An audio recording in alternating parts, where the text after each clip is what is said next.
안녕하세요. 김동섭입니다. 5월 10일 아침 시작하도록 하겠습니다. 오늘 새벽에 끝난 미국 시장은 상승 마감했죠. 다우는 0.8% 정도 상승했고요. 나스닥은 0.2%대 상승을 했습니다. 장 초반에는 실적이 좀 안 좋아서 약간 하락세를 보이고 있었다가 다시 상승으로 전환했습니다. 상승을 하면서 다우는 오늘까지 6거래 연속으로 상승한 거고요. 나스닥은 일단 이틀간 조정했던 걸 다시 회복하는 그런 상황으로 마무리가 됐습니다. 미국 시장의 상승의 이유는 고용의 둔화, 이렇게 해석을 하고 있습니다. 고용의 둔화. 얼마 전에 제롬 파월이 고용이 둔화가 된다면 금리 인하를 할 수도 있습니다. 라는 발언을 했었죠. 그 이후에 4월 신규 고용 보고서가 발표가 됐었는데 17만 5천 건이 신규 고용이 증가를 했죠. 근데 시장 예상치가 24만 건이었어요. 그래서 거의 7만 건 이상 줄어들면서 고용이 둔화되는구나 이런 분위기가 형성됐고 그것이 주가를 끌어올리는 계기가 됐어요. 실업률도 3.9%가 돼서 실업률도 0.1%가 증가하는 상황이 됐죠. 임금마저도 0.2% 오르는 그런 모습이 있었는데요. 오늘은 신규 실업 청구 건수가 증가가 있었어요. 이걸로 고용 둔화의 신호 아닌가라고 시장은 받아들인 것 같습니다. 지난주에 23만 1천 건이 증가를 했습니다. 신규 실업 청구 건수가. 근데 시장 전망치는 21만 2천 건입니다. 그러니까 뭐냐면 2만 건 이상이 늘어났다는 거죠. 그만 고용이 줄었다. 이런 해석을 하는 거죠. 작년 8월 달 이후로 최고치를 기록하고 있는데요. 지난주 같은 경우도 20만 9천 건이었습니다. 그러니까 지난주보다도 거의 2만 건 이상 늘어나면서 고용에 대한 불확실성 이런 게 이제 시장을 자극했고 그것은 결국 금리 인하를 생각하게 하는 거죠. 미국 노동시장이 서서히 식어가는 중일 수도 있다라는 신호로 시장에는 받아들이고 있다고 합니다.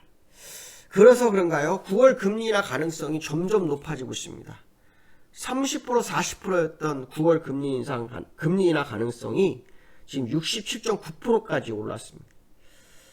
좀 더 시간을 두고 봐야 되죠. 근데 사실은 신규 실업 청구 건수는 또 신규 고용 보고서는 다른 겁니다. 그래서 각자 3번 연속 신규 실업 청구 건수는 주니까 주간별로 나오기 때문에 이건 좀 아닌 것 같고요. 고용 보고서가 3번 정도 이상 계속 둔화되는지를 확인해야 될 거다. 그런 해석을 한번 해볼 수 있습니다. 요즘 시장에는 연준 의원들의 발언이 굉장히 셉니다. 매파는 매파대로 세고 비둘기파는 비둘기파대로 센 그런 모습인데요. 계속 발언이 있습니다. 오늘은 메리 데일리 샌프란시스코 총재의 발언이 있었는데요. 인플레이션을 되돌리려면 더 많은 시간이 필요하다. 이런 식의 얘기를 하고 있습니다. 어제는 수잔 콜린스가 보스턴 은행 총재가 인플레이션 2% 낮추려면 이전에 생각한 것보다 더 많은 시간이 걸릴 거다. 계속 시간이 걸릴 거다 하는데요. 이게 이제 그럴 수밖에 없는 게 이 지표의 결과를 보고 금리를 결정하지 지표 결과가 나오기 전에 어떤 현상을 가지고 금리를 결정을 하지 않습니다. 그러다 보니까 이 지표가 3%에서 떨어지는 걸 봐야만이 이거는 금리 인하 해야 된다 이런 생각을 합니다. 그러니까 연준위원들도 어떻게 보면 다 후행성입니다. 제임스 블라드라는 사람이 옛날에는 거의 약간 선행적인 대응, 옐런 그린스펀도 선행적인 대응 이런 사람인데 그런 사람을 제하고는 없습니다.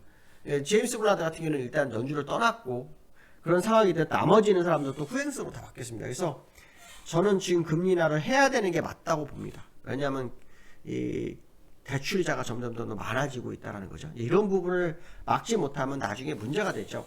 특히 사업과 부동산 문제가 공실이 계속 전 세계적으로 날리는 상황인데 금리를 계속 고금리를 유지한다는 거 이 자체가 난센스다 이렇게 판단하고 있기 때문에 결국 이 금리 인하 안 한 것이 빅숏으로 가는 상황이 될 수도 있다. 이런 해석도 한번 해볼 수 있을 것 같고요. 미국 나스닥 0.27% 상승했고요. 요거는 나오지 않았습니다. 다우는 업데이트가 안 됐습니다. 다우는 0.85% 올랐습니다. 그래서 39,800 정도까지 올라왔습니다. 39,850 정도까지 올라왔습니다. 39,400 정도 올랐습니다. 요 정도. 지금 여기 보시면 제가 선을 하나 그어드릴게요. 요 정도까지 올라온 겁니다. 요 정도. 네, 여기. 그러니까 지난번 음봉 빠졌던 자리, 그렇죠? 요거는 회복한 겁니다. 요 음봉하고 되돌리다가 빠졌죠? 그렇죠? 요거 약간 넓게 보겠습니다. 너무 넓게 갔네요. 예. 요 음봉이었다가 빠졌던 거를 다시 음봉까지 회복을 한 겁니다. 그러니까 상당히 힘이 셌다. 뭐 이런 해석도 되는 그런 어떤 시장의 모습이다. 이렇게 보시면 될 것 같고요. 그 다음에 나스닥은 계속 횡보입니다. 횡보. 그렇죠? 약간 눌렀다가 불었다. 사실 나스닥은 고점을 다 친 것 같고요. 다 올라온 거. 여기 지금 16,538포인트까지 한 1% 반, 1.23% 정도 남았거든요. 그래서 그 정도까지 이제 남아있는데, 거기까지 올라온 다음에의 흐름이 되게 중요할 것 같다. 뭐 이런 해석을 할 수 있고요. 서브텍스 중진류가 지금 소폭씩 오르고 있습니다. 소폭씩. 오늘도 소폭 올랐습니다. 여기 지금 요 위로 상단선까지 올라왔습니다. 79불까지. 79불 40센트 올라왔습니다. 그래서 어제 78불 99센트인데 지금 79불에 올라와서 요 밴드 상단까지 올라왔다. 이렇게 보시면 될 것 같고요.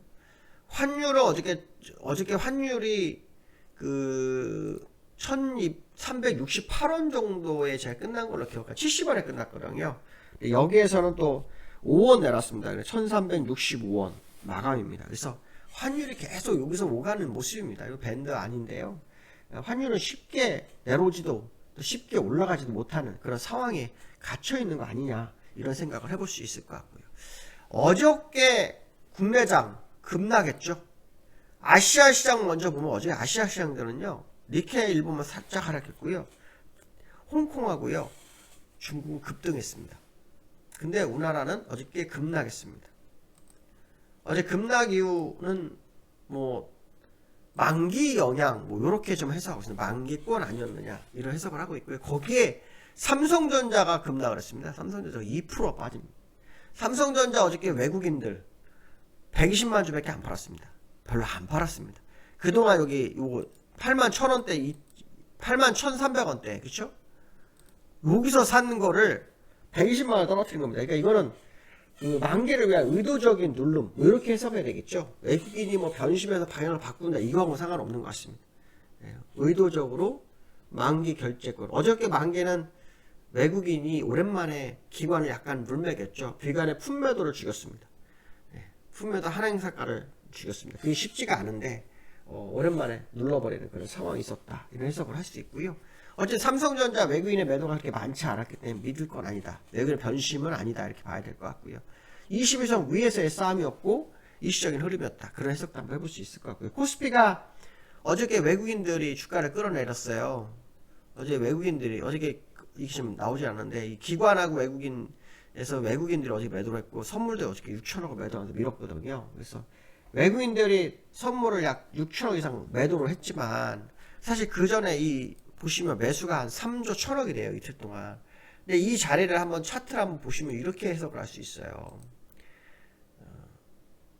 선물 차트를 먼저 보시면은 요런 거죠. 요 이틀 동안 산 게 3조인데 6천억으로 이 자리 갔다, 이거는 거짓말이죠.